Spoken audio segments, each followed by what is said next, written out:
I never imagined Kevin, my gentle, steady Kevin, could sound like that, like a damn stranger. He told me, cold and cruel, that if I even thought about contacting Michelle, his new girlfriend, one more time, he'd drag me into court with a restraining order. A restraining order? Against me, Caitlyn, his wife of 7 years. Or, as I'd arrogantly started calling myself, his ex-wife, a label I slapped on our marriage like it was some damn fashion statement. Now, staring at my reflection, the hot girl I fought to become, I see nothing but a ghost. A desperate ghost haunting the ruins of a past she willingly set on fire. Kevin hasn't answered a single text in months. Not since that call. And hell, why would he? If I were me, I wouldn't answer me either. This wasn't supposed to end like this. It started out innocently enough, at least that's the lie I told myself. Last year, anxiety from my marketing job squeezed me like a vice. I woke up choking on panic, convinced I was failing at everything that mattered. Kevin, bless his once adoring heart, told me to hit the gym, said he'd walked through his own hell that way, weights and treadmills saved his ass. I scoffed at the idea. The gym? Really? But the panic attacks wouldn't quit, so I dragged myself there. Kevin was already in decent shape, not some perfect Adonis, just solid, healthy. Me? My mother called me curvy, to be polite. But Kevin, he never once made me feel anything less than beautiful. His eyes held nothing but steady affirmation. And now he's gone cold, distant, ready to bury us both. Those first few weeks were pure agony. I imagined every eye in the place was on the chunky girl wheezing on the elliptical. But Kevin was my shield, my patient instructor, my cheerleader. He'd demonstrate the machines, crack a joke when I nearly face-planted, and tell me I was crushing it even when I felt like I was dying. Then he got that big promotion. His schedule went haywire, and suddenly I was navigating the gym solo. That's when Tessa bounced into my life. She was a fitness instructor, all neon lycra and boundless energy. She cajoled me into her high-intensity classes. 3 months later, the mirror showed a stranger. My clothes hung loose, my jawline sharpened. Colleagues whispered compliments. The more my body shrank, the more my ego swelled. I felt powerful, like I'd finally wrestled control from the chaos in my head. The depression lifted, replaced by a manic energy. I started experimenting with clothes I wouldn't have dared look at before. Kevin noticed. He'd watch me preen before the mirror, a small, proud smile playing on his lips. Our sex life, which had dwindled with my depression, reignited. But something was off. I was off. Tessa inducted me into her world, a whirlwind of fitness group happy hours and weekend boot camps. Suddenly, I had a new tribe, people who only knew this sleek, confident Caitlyn. They hadn't seen me stress-eating cookie dough in my pajamas. Men bought me drinks. They flirted, their eyes lingering. And I, God help me, lapped it up like a starving cat. Kevin noticed this too, but the pride in his eyes was replaced by a flicker of something else. Unease. We'd be at a friend's barbecue, and I'd catch him watching me, my laughter a little too loud, as I flirted with some guy who looked like he lived on protein powder and self-admiration. He never said a word, not then, but I felt his silent disapproval. Did it stop me? Not a chance. It was like a dare. See? I'm desirable. You should be thrilled. Home became a way station. Gym at dawn, work all day, then off in another class or drinks with my new shiny friends. Dishes piled up. Laundry mountains formed. Kevin, bless his patient soul, started picking up my slack, his silence a heavier burden than any complaint. His eyes, though, they asked the questions his lips wouldn't. Where were you? Who is this new Caitlyn? Then came the night that still burns in my memory. My company's annual awards dinner. I wore a slinky red dress I'd bought on a whim, something that would have made the old Caitlyn blush. Owen was there, a consultant who'd been showering me with a little too much attention for weeks. I hadn't crossed any lines, but the idea shimmered with a dangerous allure. Kevin saw us. Owen's hand resting a little too familiarly on the small of my back. I didn't pull away.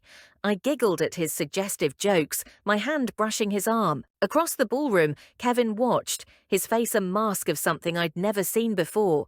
Not anger, not jealousy, but a profound gut-wrenching disappointment. It was like watching a light go out. The car ride home was thick with unspoken accusations. Finally, Kevin asked, his voice dangerously quiet. What was going on between me and Owen? I snapped that it was nothing, just work friends. He replied softly that it didn't look like just friends. That's when the venom spilled out. I sneered, asking if he was seriously jealous. I taunted him, saying he was the one who wanted me to get in shape, wasn't he? The words were a lie, a cruel distortion. He'd only ever wanted me to be happy, to be healthy.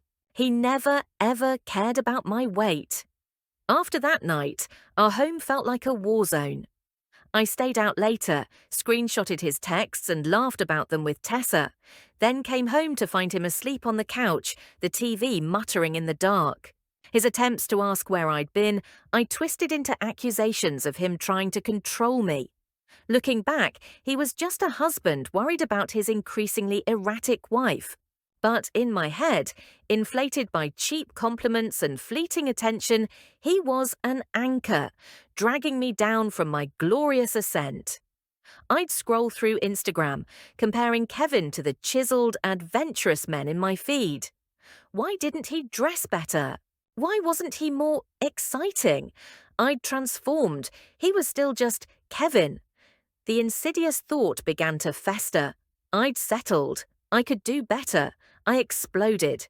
It was as if he'd accused me of a heinous crime. I screamed that maybe I'd just realized I could do better than him. The words hung in the air, ugly and irrevocable. His face crumpled, as if I'd physically struck him.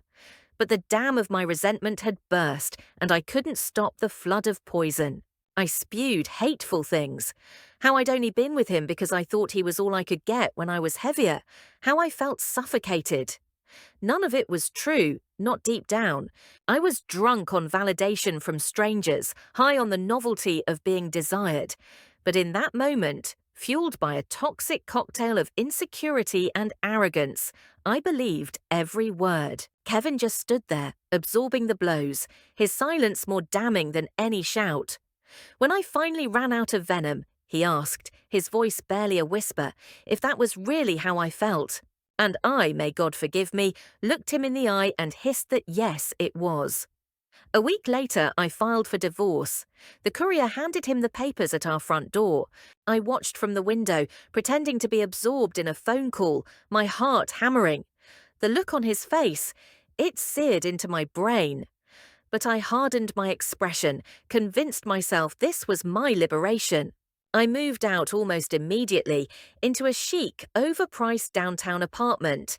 New body, new life, new me, or so the mantra went.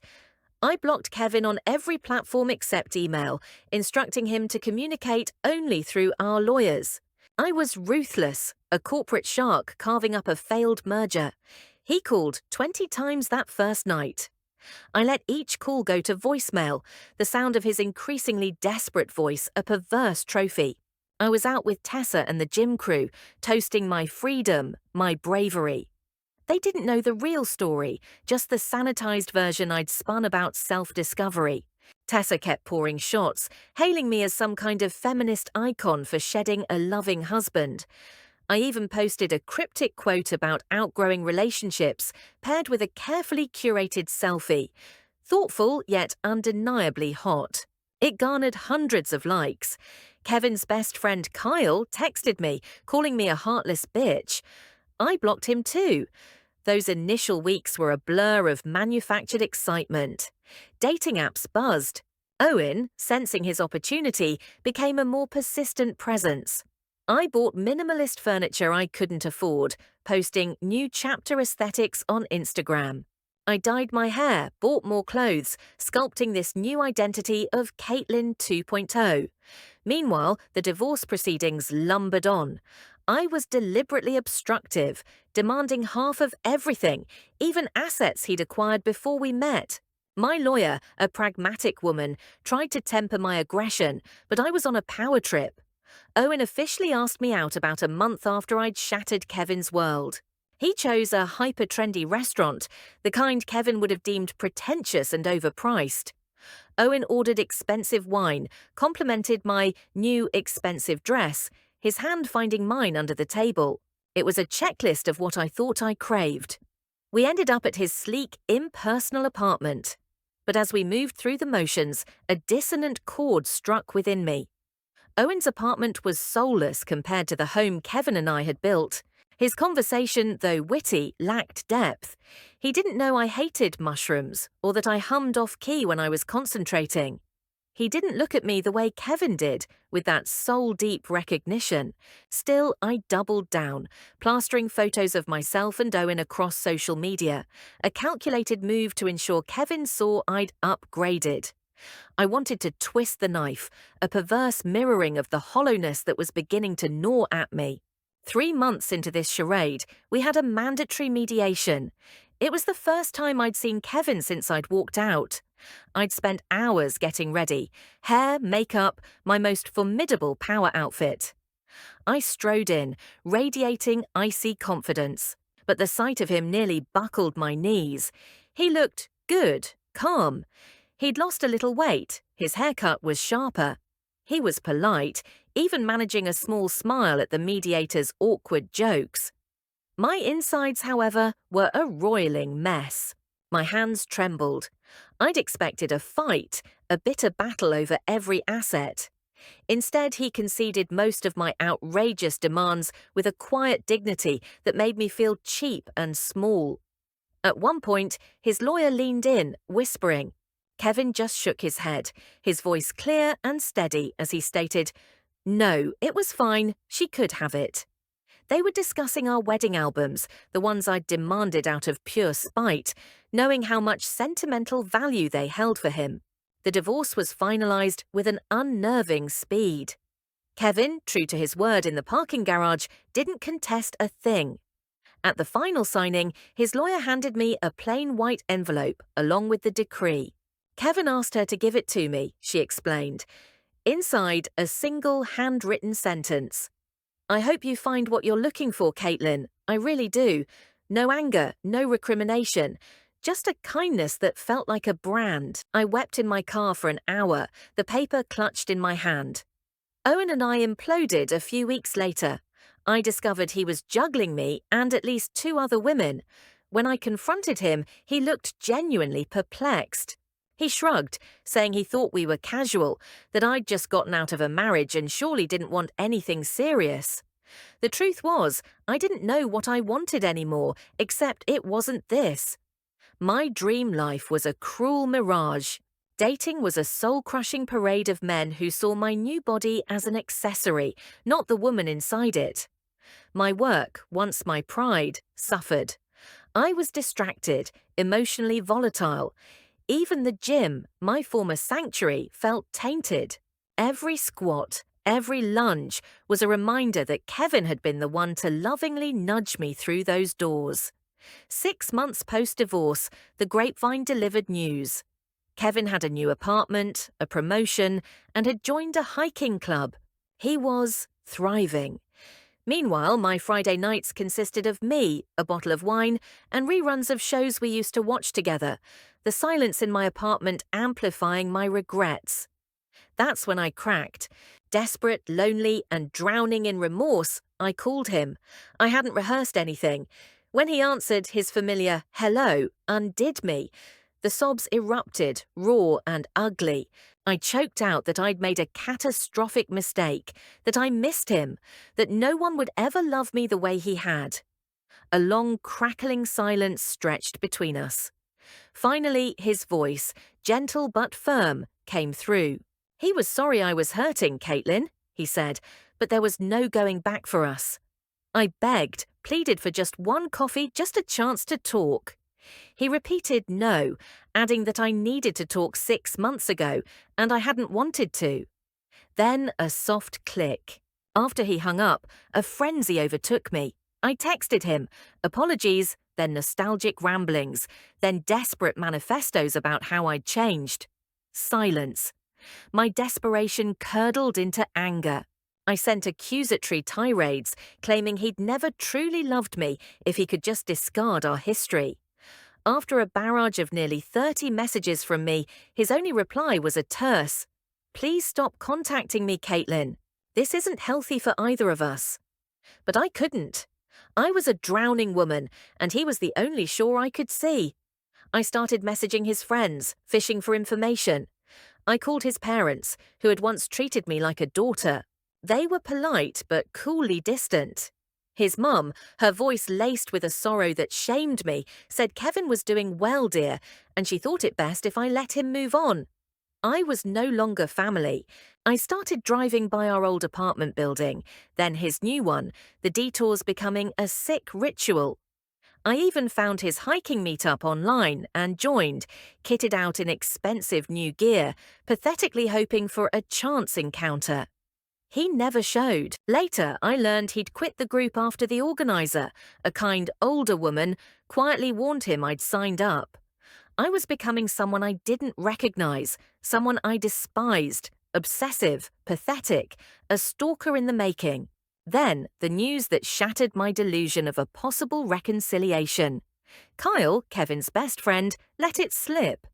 I'd cornered him at a mutual acquaintance's birthday party, an event I'd strategically crashed. He looked uncomfortable, then resigned. He told me to look, Caitlyn, I needed to back off. Kevin was finally happy again, he explained. He was seeing this really nice woman. He pleaded with me not to mess this up for him. The words hit me like a physical blow. Another woman? Already? It had only been 8 months. I'd been on a carousel of meaningless dates while he'd moved on. The thought of Kevin with someone else, touching someone else, loving someone else, made me physically ill. Instead, Kevin called. That night, his voice was a low, controlled fury I'd never imagined him capable of. He commanded me to never, ever contact Michelle again. He ordered me not to come near his apartment, not to join any groups he was in, not to interrogate his friends about him. He snarled that it was over, Caitlyn. It had been over for a long, long time. My voice was a pathetic squeak as I stammered that she wasn't right for him. He shot back that I didn't get to decide that anymore. And then, the words that finally, irrevocably, slammed the door in my face. "If you keep this up, Caitlyn, I will get a restraining order."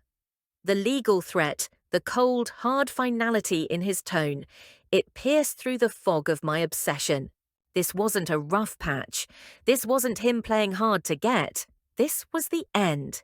He had built a new life, and I was actively trying to demolish it. The true crime descriptor suddenly felt chillingly appropriate for my behavior. After that call, my carefully constructed world imploded. Friends, even the superficial gym buddies, began to drift away. Word of my desperate, borderline stalking behavior had apparently made the rounds. Tessa, my former partner in crime during the divorce, stopped returning my increasingly frantic calls after one too many late-night, wine-fueled voicemails about Kevin. My drinking escalated.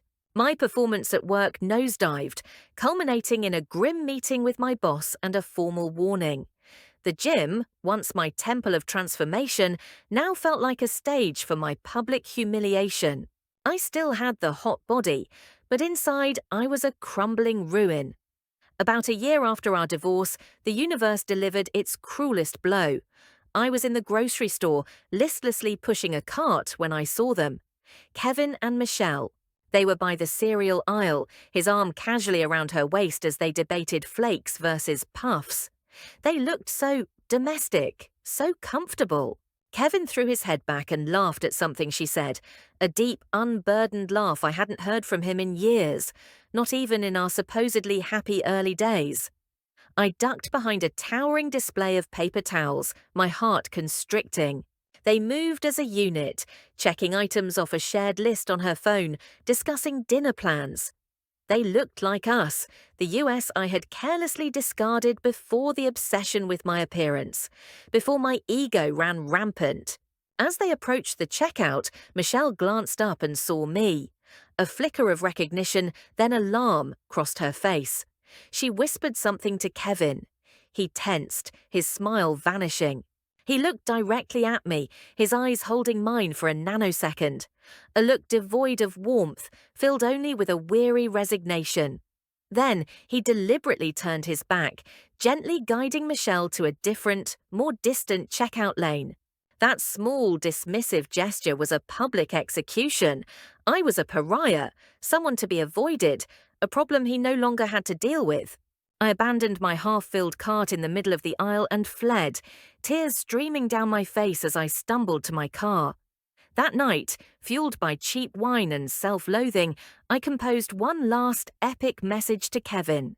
It was a rambling, incoherent mess, part apology, part accusation, part desperate, pathetic plea.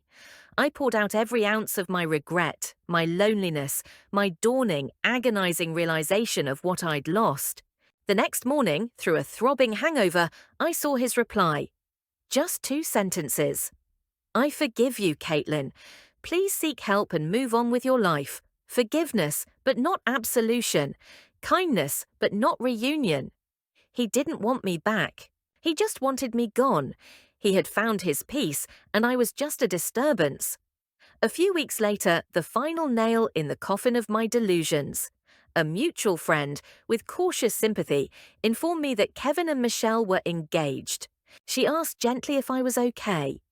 I replied no, but that wasn't Kevin's problem anymore. It was the most honest thing I'd said in over a year. The news didn't spark rage, just a profound, hollow ache. He was building a future I had forfeited my place in. I wish I could narrate a triumphant third-act turnaround where I magically found enlightenment, a new soulmate, and inner peace. But life rarely follows a neat script. The truth is, I'm still picking through the rubble of the life I detonated. I'm still alone. The regret is a constant companion, a dull ache that flares up at unexpected moments. The urge to check Michelle's social media, to take that accidental detour past their new house, it's a daily battle. Kevin is married now. I saw the photos, not by invitation, but through the curated feeds of mutual acquaintances. He looked incandescently happy. His parents, who once embraced me, beamed beside him and his new bride. Michelle, in her simple, elegant dress, looked radiant and, more importantly, loved. They had welcomed her, just as they had once welcomed me. As for me, I'm not sure what I deserve, but I'm trying day by day to build something from the ashes. It's a quieter life, lonelier, and far more humbling than the glittering fantasy I once chased. The obsessive calls have stopped. The drive-bys are a thing of the past. The social media stalking is mostly under control. Not because I'm magically cured, but because a sliver of Kevin's final message finally lodged in my brain. Move on. You can't force a return to a love you were the one to extinguish. If I could whisper something to that arrogant, attention-starved version of myself, I'd tell her the grass isn't greener elsewhere. It's greener where you tend it. But there are no rewinds, only the slow, uncertain path forward, carrying the weight of what I've done, hoping one day to be okay on my own. Kevin has moved on. Maybe, eventually, I will too.